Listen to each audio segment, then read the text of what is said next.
Hello friends, this is Nitika and welcome to NST classes. हम classroom processes discuss कर चुके हैं। आज हम इस वीडियो में learning activities and discourse discuss करेंगे। अगर वीडियो अच्छी लगे तो वीडियो को लाइक करें और शेयर करें। अपने विचार कमेंट करके बताएं। चैनल को सब्सक्राइब करना ना भूलें और नोटिफिकेशंस के लिए बेल आइकन ज़रूर प्रेस कर लें। चलिए शुरू करते हैं। लर्निंग एक्टिविटीज़ यानी सीखने की गतिविधियाँ। एक कक्षा में शिक्षण को मल्टीपल लर्निंग एक्टिविटीज़ के द्वारा दुनिया के वास्तविक एक्सपीरियंसेस के साथ जोड़ा जाना चाहिए। ये गतिविधियाँ शिक्षण सीखने की प्रक्रिया का एक अभिन्न अंग होने के साथ साथ सार्थक और प्रासंगिक होनी चाहिए। यानी टीचर क्लास में कोई भी कॉन्सेप्ट समझा रही है तो टीचर को बच्चों से उस कॉन्सेप्ट से रिलेटेड कई एक्टिविटीज़ भी करवानी चाहिए, जिससे बच्चे उन एक्टिविटीज़ के द्वारा अपनी वास्तविक दुनिया के अनुभवों से जुड़ सकें। जैसे यदि टीचर इन्वायरमेंट के बारे में पढ़ा रही है तो वह बच्चों को इन्वायरमेंट से रिलेटेड कोई प्रोजेक्ट करने को कह सकती है, जिससे बच्चे उस प्रोजेक्ट को करने के दौरान अपने वास्तविक दुनिया के अनुभवों से जुड़ सकें। लेकिन टीचर द्वारा दी गई एक्टिविटीज़ ऐसी होनी चाहिए जिससे बच्चे कुछ सीख सके और उनका माइंड और नॉलेज दोनों डेवलप हो सके। मनोवैज्ञानिक शोध में पाया गया है कि बच्चे अपने आसपास के वातावरण से व्यवहार के पैटर्न की नकल करने की कोशिश करते हैं।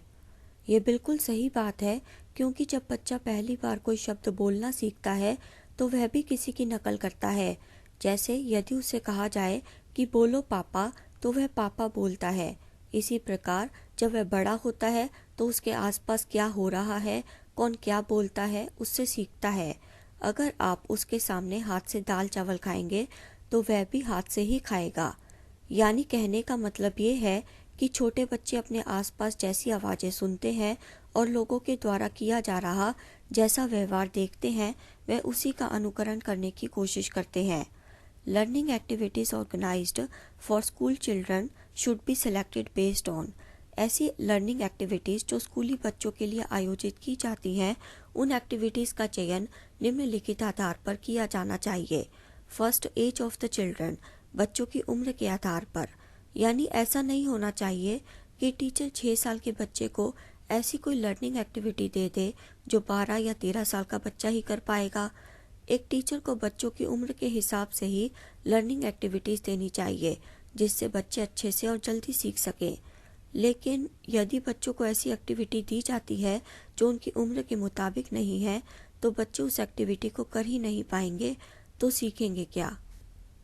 Second, needs of the children so that their curiosity is satisfied, बच्चों की ज़रूरतों के आधार पर ताकि उनकी जिज्ञासा संतुष्ट हो।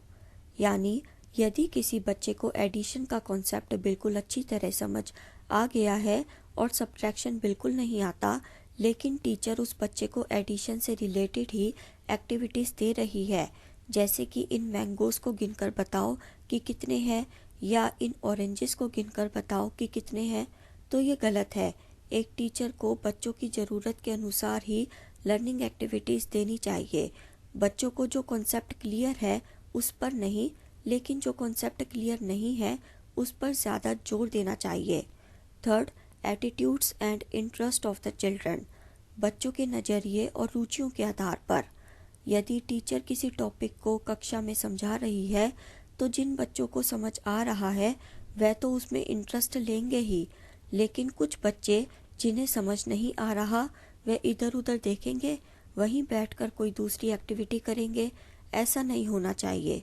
टीचर को क्लास में किसी भी टॉपिक को समझाने के रुचिकर तरीके अपनाने चाहिए, जैसे टॉपिक से रिलेटेड पिक्चर्स, चार्ट्स, मॉडल्स बच्चों को दिखाकर उनमें पढ़ने और समझने की रुचि पैदा करनी चाहिए।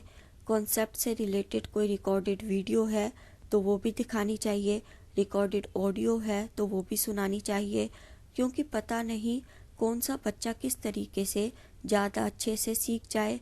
इसलिए टीचर को हर बच्चे की रुचि को ध्यान में रखते हुए बच्चों को हर तरीके से पढ़ाने की कोशिश करनी चाहिए। ये गतिविधियां बच्चों की ऊर्जा का उपयोग करने के साथ साथ उनके शैक्षणिक विकास में भी योगदान देती हैं। इन गतिविधियों से सीखने के अवसर मिलते हैं क्योंकि ये व्यवहारिक अनुभव के अवसर प्रदान करती हैं। उदाहरण के लिए, अगर टीचर क्लास में बच्चों को एक कॉन्सेप्ट समझा रही है कि रुपए के पैसे कैसे बनाने हैं, या ये कि आपके पास 100 रुपए हैं और आपने मार्केट से 62 रुपीस का सामान खरीदा तो कितने पैसे बचेंगे, तो टीचर बच्चों को कहेगी कि ये कॉन्सेप्ट आप सभी को तब तक समझ नहीं आएगा जब तक आप खुद मार्केट में जाकर सामान नहीं लाते। यानी टीचर के कहने का मतलब है कि जब बच्चे प्रैक्टिकली इस काम को करेंगे तभी कॉन्सेप्ट को अच्छे से समझ पाएंगे। एक बार कोई बच्चा मार्केट जाने लगेगा तो उस बच्चे को पूरा टॉपिक समझ आने लगेगा। कितने का सामान लिया और कितने पैसे बचे, इसका हिसाब वह अपने दिमाग में ही कर लेगा। Learning activities can be inside और outside the classroom. Activities class के अंदर और बाहर दोनों जगह कराई जा सकती हैं। एक्सपीरियंशियल लर्निंग यानी प्रायोगिक ज्ञान। This category of learning activity involves engaging learners in an authentic experience that allows them to. सीखने की गतिविधि की इस श्रेणी का मतलब शिक्षार्थियों को एक प्रामाणिक अनुभव में शामिल करना है जो कुछ बातों की अनुमति देता है। First, make discoveries and experiment. खोज और प्रयोग करने की अनुमति। प्रायोगिक ज्ञान एक शिक्षा प्रक्रिया है जिसमें अनुभव के माध्यम से शिक्षित किया जाता है। जब बच्चों को ऐसी एक्टिविटीज दी जाएंगी जिससे उन्हें प्रैक्टिकल नॉलेज मिले तो उन्हें डिस्कवरी करने के साथ साथ तरह तरह के अवसर भी मिलेंगे। Second, construct meanings. अर्थ का निर्माण। जब बच्चा एक्सपीरियंशियल लर्निंग करता है यानी अनुभव के द्वारा सीखता है तो भले ही टीचर द्वारा कोई कॉन्सेप्ट उसे ना समझ आया हो, लेकिन एक्सपीरियंशियल लर्निंग के द्वारा उसे उस कॉन्सेप्ट का अर्थ अच्छे से समझ आ जाता है, क्योंकि तब वह उस अर्थ का निर्माण स्वयं करता है। Third, develop understanding. समझ का विकास करना। एक्सपीरियंशियल लर्निंग समझ विकसित करने की अनुमति देती है। जैसे किसी बच्चे को मैथ्स पढ़ाते हुए किसी ने कहा कि देखो, ये मैथ्स का सवाल है कि तुम दुकान पर गए, तुमने 6 चॉकलेट्स खरीदी, एक चॉकलेट 5 रुपए की है, तो तुम दुकानदार को कितने पैसे दोगे, और बाद में तुमने एक चॉकलेट वापस करके उसके बदले में एक टॉफ़ी ले ली और टॉफ़ी 2 रुपए की है, तो दुकानदार तुम्हें कितने पैसे वापस करेगा। यदि पढ़ाने वाला वो बच्चे के पेरेंट्स, ट्यूटर, टीचर कोई भी हो सकता है, लेकिन ये बात मायने रखती है कि यदि कोई भी बच्चे को मुंह जबानी इस सवाल को समझाने की कोशिश करेगा तो शायद बच्चे को उतनी अच्छी तरह ना समझ आए जितनी अच्छी तरह उसे खुद दुकान पर जाकर ये अनुभव करके समझ आएगा। जब तक बच्चा प्रैक्टिकली इस काम को नहीं करेगा तब तक उसे समझ नहीं आ पाएगा। एक्सपीरियंशियल लर्निंग सीखने के रचनात्मक सिद्धांत पर आधारित है। इसे लर्निंग बाय डूइंग या एक्टिव लर्निंग भी कहा जाता है। जब भी कोई बच्चा अनुभव करके सीखेगा तब वे अपनी नॉलेज की, अपने ज्ञान की रचना खुद करेगा। The learner develops a model of how the world works by relating new knowledge to existing knowledge. Mistakes led to learning as mistakes occur when we encounter a new experience not matching with our previous experiences, so we check and refine our understanding. शिक्षार्थी एक model विकसित करता है कि मौजूदा ज्ञान को नए ज्ञान से जोड़कर दुनिया कैसे काम करती है। गलतियां हमें सीखने की ओर ले जाती हैं, क्योंकि जब हमारा नए अनुभव से सामना होता है और हम ये पाते हैं कि हमारा नया अनुभव हमारे पिछले अनुभव से बिल्कुल भी मेल नहीं खा रहा, तो हम अपनी समझ की जांच करते हैं, उसमें सुधार करते हैं। यानी अनुभव किया हुआ या सीखा हुआ एक बच्चे के साथ हमेशा रहता है, वह कभी भी कहीं भी काम आ सकता है। और जब भी बच्चा कोई नया अनुभव करता है, पर जब वह अनुभव पहले के अनुभव से मेल नहीं खाता, लेकिन किसी के द्वारा उसे सही ज्ञान देने पर बच्चा उसमें सुधार करता है, इसका परफेक्ट एग्जाम्पल है कोलबर्ग की थ्योरी का एसिमिलेशन और एकोमोडेशन। कोलबर्ग की थ्योरी मैंने करा रखी है, यदि आप में से किसी ने ना देखी हो तो ज़रूर देख लें, आपको उसका लिंक डिस्क्रिप्शन बॉक्स में मिल जाएगा। रटकर सीखने के परिणाम स्वरूप कम गहराई से सीखने के मुकाबले एक्सपीरियंशियल लर्निंग बच्चों को गहराई से सीखने का अवसर देती है।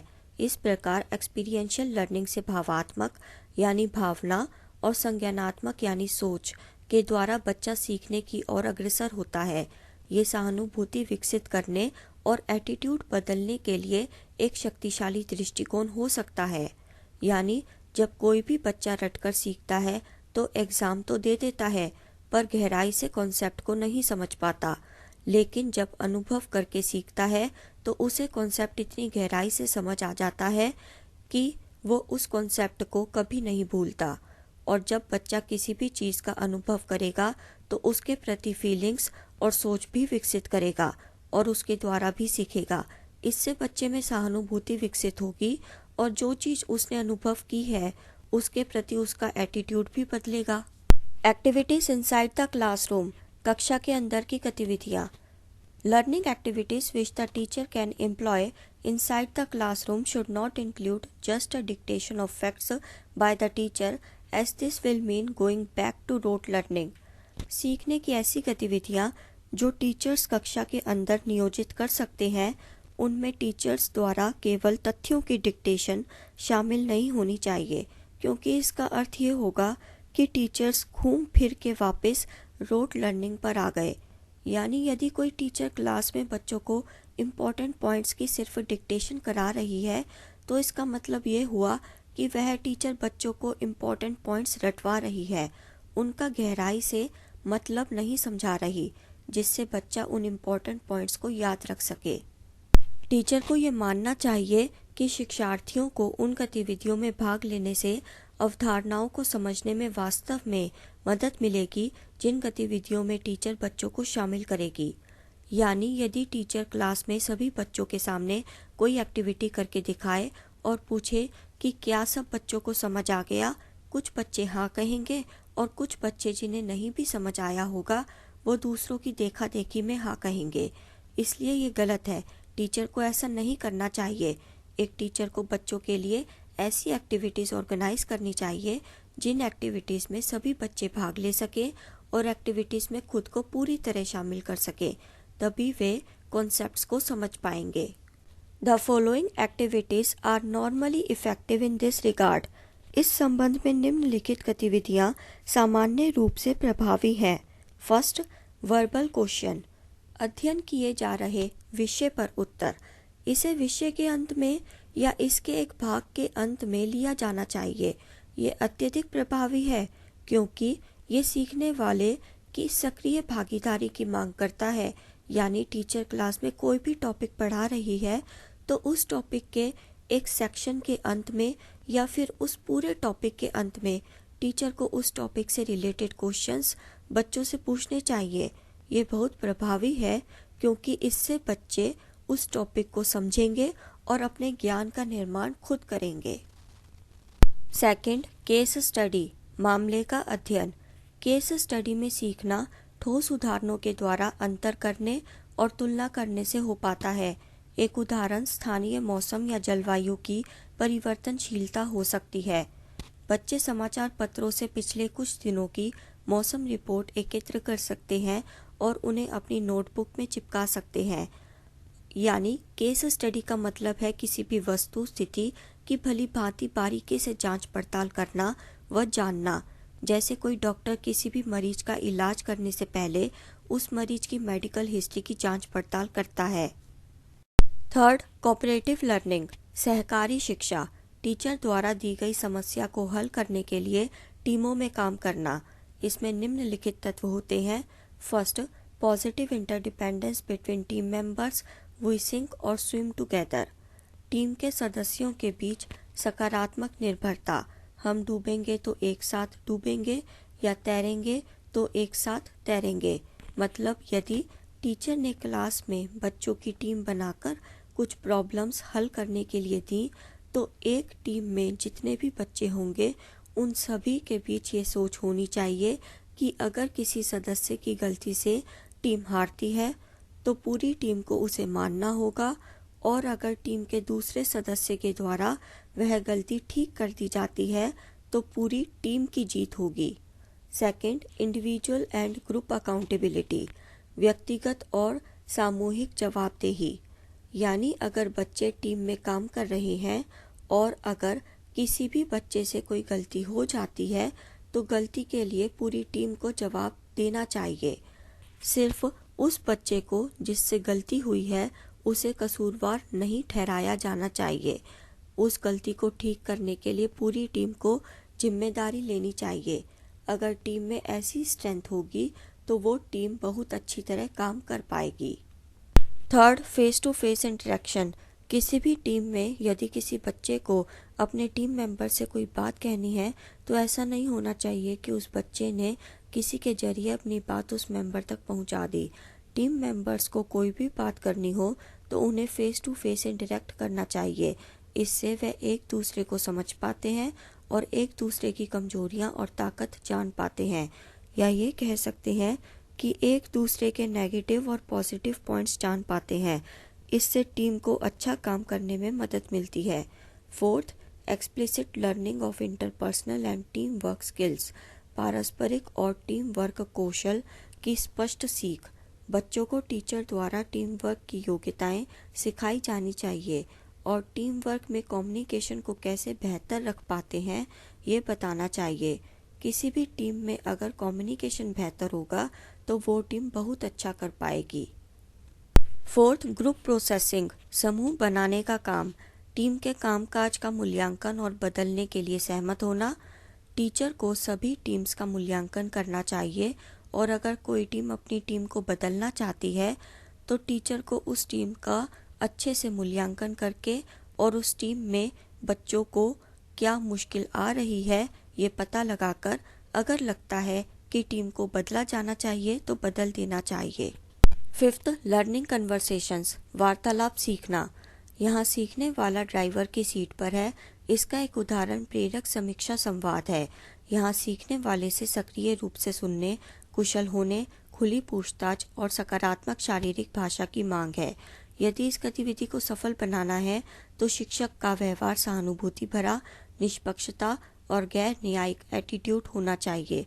यानी सीखने वाला लर्नर ड्राइवर की सीट पर है और अपनी सीखने की गाड़ी को वह जिस तरफ भी लेकर जाएगा सीखने की गाड़ी वहीं चल देगी। यदि वह रास्ते में भटक गया तो कभी सीख नहीं पाएगा और सही दिशा में चलता रहा तो अच्छी तरह सीख जाएगा। बच्चे अच्छे से सीख पाएं इसके लिए टीचर को बच्चों को मोटिवेट करना चाहिए। बच्चे तभी अच्छी तरह सीख पाते हैं जब उनकी लिसनिंग पावर अच्छी होती है, वह कुशल होते हैं, टीचर से किसी भी टॉपिक पर क्वेश्चन करने में एक्सपर्ट होते हैं और उनकी बॉडी लैंग्वेज अच्छी होती है। ऐसा नहीं कि टीचर पढ़ा रही है और वह उल्टे सीधे ढंग से बैठे हों या सो रहे हों। और इस गतिविधि को सफल बनाने के लिए टीचर को भी बच्चों के प्रति सहानुभूति रखनी चाहिए, किसी एक बच्चे का पक्ष नहीं लेना चाहिए और किसी बच्चे को बिना सोचे समझे जज नहीं करना चाहिए। Sixth, relating theory to practice and vice versa. अभ्यास और उसके विपरीत क्रम से संबंधित थ्योरी। ये ज़्यादातर उन विषयों के लिए होगा जिनमें प्रयोगशाला या कार्यशाला में प्रयोग करना शामिल होते हैं। यानी जब कोई सब्जेक्ट ऐसा होता है जिसमें बच्चों को प्रयोगशाला या कार्यशाला में जाकर एक्सपेरिमेंट्स करने की ज़रूरत होती है तो एक बार करने से बच्चे नहीं सीखेंगे, उन्हें प्रैक्टिस की ज़रूरत होगी, यानी अभ्यास करना पड़ेगा। सेवंथ, मॉडलिंग, प्रतिमान। यहाँ सीखने वाले को विषय सामग्री और एक विशेषज्ञ के मार्गदर्शन में काम करने वाली सोच को रेखांकित किया जाता है। यानी मॉडलिंग होता है टीचर एक नया कॉन्सेप्ट या दृष्टिकोण बच्चों को दिखाती है और बच्चे उस कॉन्सेप्ट को ऑब्जर्व करते हैं और नोट्स भी बना लेते हैं। एक्टिविटीज आउटसाइड द क्लासरूम, यानी कक्षा के बाहर की गतिविधियाँ। Learning activities conducted outside the classroom include. कक्षा के बाहर की गई निम्नलिखित लर्निंग एक्टिविटीज में शामिल है। First, day and overnight visits to specific locations related to the topic being taught. पढ़ाए जा रहे विषय से संबंधित विशिष्ट स्थानों के लिए दिन और रात का दौरा। यानी टीचर अगर कोई कॉन्सेप्ट पढ़ा रही है तो उस कॉन्सेप्ट से रिलेटेड विशेष स्थानों में बच्चों को ले जाकर टीचर उस कॉन्सेप्ट से रिलेटेड चीज़ें बच्चों को दिखाए और समझाए। Second, field trips and surveys, क्षेत्र के दौरे और सर्वेक्षण। कोई सामान कैसे बनता है या बैंक में काम कैसे होता है, यदि टीचर ये सब पढ़ा रही है तो समझाने का सबसे अच्छा तरीका है बच्चों को फैक्ट्री में ले जाकर दिखाना कि सामान कैसे बन रहा है और बैंक में ले जाना और दिखाना कि बैंक में काम कैसे होता है। और टीचर को बच्चों को छोटे मोटे सर्वे करने को भी कहना चाहिए। Third, investigations conducted in the local area. स्थानीय क्षेत्र में जांच करना। बच्चों को उनके लोकल एरिया में ही छोटी मोटी जांच करने के लिए कहना, जिससे बच्चों की हर तरह की थिंकिंग डेवलप हो सके। फोर्थ, स्पोर्टिंग इवेंट्स, खेल प्रतियोगिता करना। क्लास के बाहर करवाई जाने वाली सबसे अच्छी एक्टिविटी ये भी हो सकती है कि टीचर द्वारा खेल प्रतियोगिता करवाई जाए, जिससे बच्चे एक्टिव बन सकें, उनमें लीडरशिप क्वालिटीज डेवलप हो सके और उनका माइंड शार्प हो सके। Fifth, music and drama productions and so on, संगीत और नाटक का निर्माण करवाना। किसी बच्चे को अगर संगीत पसंद है तो उससे कहना कि कोई गाना गाकर सुनाओ, और अगर किसी चैप्टर पर कोई नाटक किया जा सकता है तो बच्चों को उस चैप्टर से आधारित एक नाटक पेश करने को कहना। इससे बच्चों में क्रिएटिविटी डेवलप होगी और उनकी लिसनिंग और स्पीकिंग की योग्यता भी डेवलप होगी। अगर क्लास के बाहर की एक्टिविटीज़ को योजनाबद्ध और अच्छे तरीके से लागू किया जाए तो ये एक्टिविटीज़ मानकों को बढ़ाने और बच्चों के व्यक्तिगत, सामाजिक और भावनात्मक विकास में सुधार लाने में महत्वपूर्ण योगदान देंगी। कक्षा के बाहर सीखना बहुत सफल हो सकता है जब ये दीर्घकालिक पाठ्यक्रम योजना का एक अभिन्न अंग होता है और कक्षा की गतिविधियों से निकटता से जुड़ा होता है।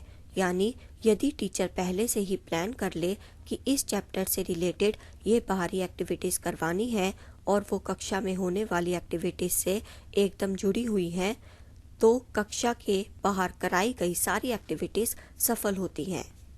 स्कूल सीखने का समर्थन करने के लिए अपने स्वयं के भवनों और मैदानों का बेहतर और सुसंगत तरीके से उपयोग कर सकते हैं।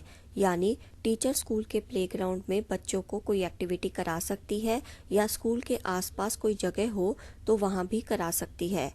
Learning objectives for the visits should be precisely defined and integrated sufficiently with activities in the classroom. कहीं भी विजिट के लिए सीखने के उद्देश्यों को कक्षा में गतिविधियों के साथ ठीक से परिभाषित और एकीकृत किया जाना चाहिए। यानी टीचर अगर बच्चों को कहीं लेकर जा रही है तो टीचर को उस विजिट का बच्चों के साथ क्लास में ही डिस्कशन कर लेना चाहिए कि हम उस जगह पर जाएंगे और इन चीज़ों को देखेंगे और आप सब इस यात्रा से ये नॉलेज लेंगे, यही हमारा उद्देश्य है। फिर यात्रा शुरू करनी चाहिए। उपलब्धि में सुधार करने पर कक्षा के बाहर सीखने के प्रभाव का मूल्यांकन करना और छात्रों द्वारा इन गतिविधियों में भाग लेना भी महत्वपूर्ण है। यानी किसी बच्चे की उपलब्धि में जब कोई सुधार हो तो टीचर को बच्चे के द्वारा कक्षा के बाहर सीखने का मूल्यांकन करना चाहिए कि बच्चा बाहरी एक्टिविटीज़ से कितना सीखा और बच्चे ने उन एक्टिविटीज़ में पूरी तरह भाग लिया कि नहीं, इसकी भी जांच करनी चाहिए। Discourse as a method of teaching, यानी शिक्षण की एक विधि के रूप में संवाद। पाठ की व्याख्या के लिए संवाद दृष्टिकोण आमतौर पर टीचर द्वारा अंग्रेजी या हिंदी जैसी भाषाओं को पढ़ाने के लिए उपयोग किया जाता है। किसी भी पाठ को समझाने के लिए टीचर इंग्लिश भाषा या फिर हिंदी भाषा का इस्तेमाल करेगी। पाठ सभी प्रकार के हो सकते हैं जिसमें बातचीत से लेकर बातचीत के संस्थागत रूपों तक के डेटा शामिल है। संवाद को मौखिक व्यवहार के पैटर्न और एक विचार को एक पाठ में सामने लाने की प्रक्रिया के रूप में परिभाषित किया जा सकता है। संवाद और पाठ के बीच का अंतर यह है कि संवाद एक जीवंत भाषा है जबकि एक पाठ जीवन का स्मारक है। यानी कि संवाद क्या होता है, हम जो बातचीत करते हैं वही तो संवाद है और पाठ में जो विचार प्रस्तुत किया होता है तो वह लेख के रूप में ही होता है। संवाद एक जीवंत भाषा होती है। संवाद प्रक्रियाओं को निश्चित रूप से मूल पाठ से फिर से संगठित किया जा सकता है, लेकिन मूवमेंट की व्याख्या करने के लिए किसी को अंतर्दृष्टि और अंतर्ज्ञान की आवश्यकता होती है जो एक बार अस्तित्व में थी लेकिन अब पत्थर में लिखी गई है। पाठ व्याख्या के लिए संवाद दृष्टिकोण निम्नलिखित 3 पहलुओं को शामिल करता है। फर्स्ट, सिमेंटिक यानी अर्थ, भाषा या तर्क में इसके अर्थ से संबंधित। पाठ व्याख्या के लिए संवाद का दृष्टिकोण उस चैप्टर के अर्थ को समझाना होना चाहिए। सेकंड, सिंटैक्टिक यानी वाक्य रचना के अनुसार। पाठ व्याख्या के लिए संवाद का दृष्टिकोण वाक्य रचना पर जोर देना होना चाहिए। थर्ड, प्रैग्मेटिक यानी व्यवहारिक, सैद्धांतिक विचारों के बजाय व्यवहारिक रूप से समझदारी और वास्तविक रूप से व्यवहार करना, यानी पाठ व्याख्या के लिए संवाद का दृष्टिकोण व्यवहारिक होना चाहिए। We recognize text patterns of universal logic like, हम सार्वभौमिक तर्क जैसे पाठ पैटर्न को पहचानते हैं, यानी उस टेक्स्ट में सारी चीज़ें आ जाती हैं। फर्स्ट, फिनोमिनन, रीज़न, जैसे घटना और उसका कारण, यानी जो भी घटा है उसका क्या कारण है। सेकंड, कॉज, कॉन्सिक्वेंस, वजह, परिणाम, किसी परिणाम की क्या वजह है। थर्ड, इंस्ट्रूमेंट, अचीवमेंट, यंत्र, उपलब्धि, किस यंत्र से उपलब्धि मिली। Fourth, problem, solution and so on, समस्या, समाधान, किसी समस्या का क्या समाधान है। टेक्स्ट की एकजुटता और अनुकूलता, उसकी लॉजिकल सीक्वेंसिंग और मिलान टेक्स्ट की व्याख्या के लिए संवाद की मूल श्रेणियों का प्रतिनिधित्व करते हैं। चलिए अब कुछ क्वेश्चंस कर लेते हैं। Question 1, doing activities with the children will be effective only if, बच्चों के साथ गतिविधियां करना तभी प्रभावी होगा जब। First, the teacher does not know why she is doing it, teacher को नहीं पता कि वह ऐसा क्यों कर रही है। Second, she believes that activity based education will help the child in understanding the concepts, teacher मानती है कि गतिविधि आधारित शिक्षा अवधारणाओं को समझने में बच्चे की मदद करेगी। Third, the teacher conducts them to complete her lesson plan, teacher बच्चों को पाठ योजना पूरा करने के लिए संचालित करती है। Fourth, the teacher does them as a pretence to obey her principal's directions for activity based learning, teacher गतिविधि आधारित सीखने के लिए अपने सिद्धांतों के निर्देशों का पालन करने का दिखावा करती है। इसका आंसर देखते हैं। इसका सही आंसर है second option, she believes that activity based education will help the child in understanding the concepts. Question 2, which one of the following is a characteristic of reciprocal learning, निम्नलिखित में से कौन सी पारस्परिक सीखने की विशेषता है। First, teacher reciprocates by actively leading the teaching learning process, teacher शिक्षण सीखने की प्रक्रिया को सक्रिय रूप से आगे बढ़ाती है। Second, teacher is completing her education while working in A school, teacher एक स्कूल में काम करते हुए अपनी शिक्षा पूरी कर रही है। Third, responsibility for learning is shared between the students and the teacher, सीखने की जिम्मेदारी छात्रों और शिक्षक के बीच साझा की जाती है। Fourth, learning proceeds by addressing the causes of forgetting, भूलने के कारणों का पता लगाकर सीखने की प्रक्रिया। चलिए देखते हैं इसका सही आंसर क्या है। इसका सही आंसर है third option, responsibility for learning is shared between the students and the teacher. Question 3, at the upper primary stage geography and economics together can help in the following, उच्च प्राथमिक स्तर पर भूगोल और अर्थशास्त्र एक साथ निम्नलिखित में मदद कर सकते हैं। First, developing a perspective on issues of environment, resources and development, पर्यावरण, संसाधनों और विकास के मुद्दों पर एक दृष्टिकोण विकसित करना। Second, understanding optimal allocation of resources, संसाधनों के इष्टतम आवंटन को समझना।